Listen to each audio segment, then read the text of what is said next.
आपको अपडेट करते हैं कि लाहौर धमाके की जिम्मेदारी नई तंजीम ने कबूल कर ली है। अनारकली धमाके का मुकदमा थाना सीटीडी में दर्ज हो चुका है। मुकदमे में 3 नामालूम दहशतगर्दों का जिक्र किया गया है। धमाके में 3 अफराद जाँ बहक और 30 अफराद जख्मी हुए थे।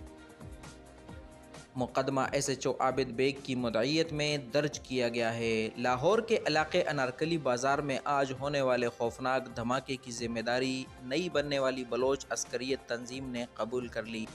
साबिक वज़ीर दाखिला बलूचिस्तान सरफराज बुगटी ने कहा कि बलोच नेशनलिस्ट आर्मी ने आज लाहौर हमले की जिम्मेदारी कबूल की है। ये तंजीम 10 दिन पहले बनी है। कालादम UBA और कालादम बलोच रिपब्लिक आर्मी ने मिलकर ये तंजीम बनाई है।